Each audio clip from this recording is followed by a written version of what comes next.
jaga diri Anda, jaga keluarga Anda, jaga juga lingkungan Anda gitu. Jadi harus ditimbulkan kesadarannya bersama-sama. Terlebih COVID ini khususnya di DKI Jakarta sudah ada perdanya. Sudah ada perdanya Pak Gubernur, Pak Anies dalam hal ini bukan saja menghimbau, mengajak, boleh kita menegur, mengingatkan bila mana ada orang yang berkumpul atau berkerumun itu tidak melakukan protokol kesehatan. Ya, tidak melakukan, itu sah sekarang untuk kita melakukan apa? Teguran. Teguran itu bisa secara lisan, bisa secara tertulis, ya. Bisa mengingatkan berbagai macam cara.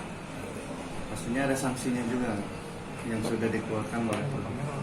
Sudah ada, sekarang sudah ada perdanya, peraturan daerahnya tentang COVID. Dari mulai sanksi teguran, sanksi tertulis, sampai kalau untuk perusahaan itu pencabutan izin, dan sampai ada sanksi tipiringnya, tindak pidana ringannya gitu. Jadi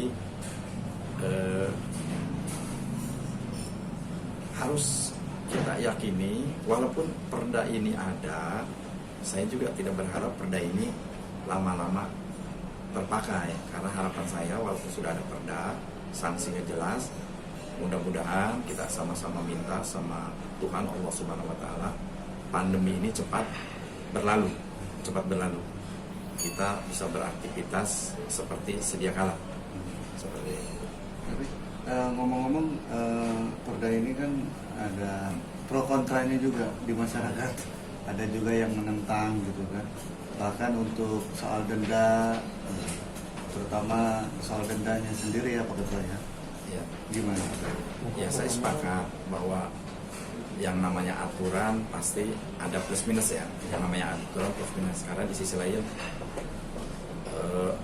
masyarakat ini dengan adanya COVID ini, pandemi ini, itu yang tidak punya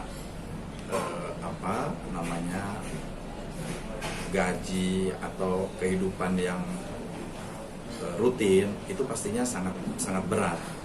Tapi di sisi lain, kenapa perda ini harus ada, dilakukan, dibuat, agar ada kepastian hukumnya, atau ada yang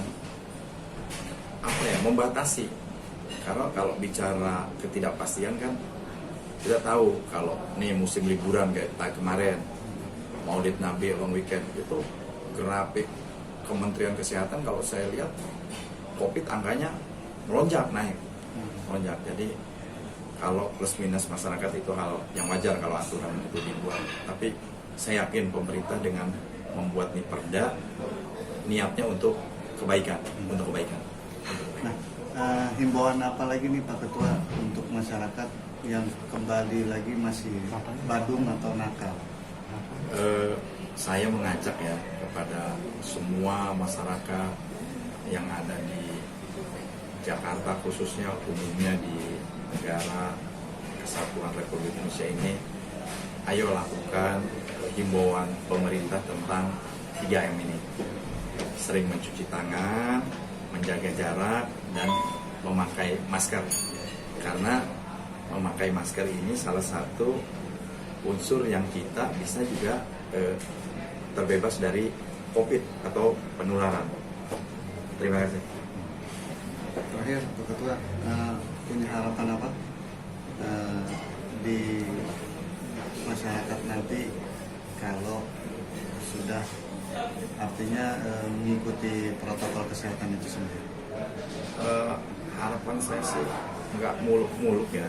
Kalau masyarakat mengikuti himbauan atau aturan ajakan pemerintah tentang protokol kesehatan 3M ini, ya ekonomi kita bisa tumbuh, aktivitas bisa kembali normal.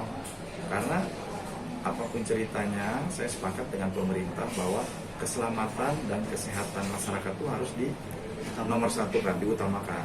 Kalau masyarakatnya sudah sehat, selamat, baru kita ekonomi insya Allah akan mengikuti seperti itu. Kita bisa beraktivitas seperti sedia kala, makan nggak mesti ada batasan, ke kantor tidak mesti ada persentase 50% atau 25%. Pokoknya bisa hidup seperti normal.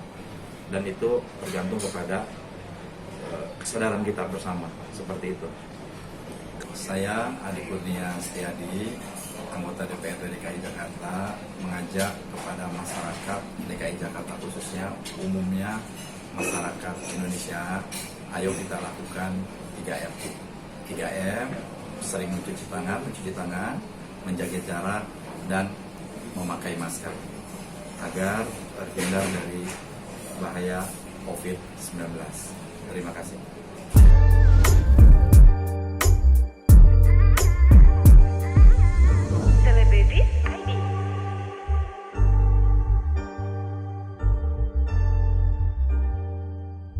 Celebrities ID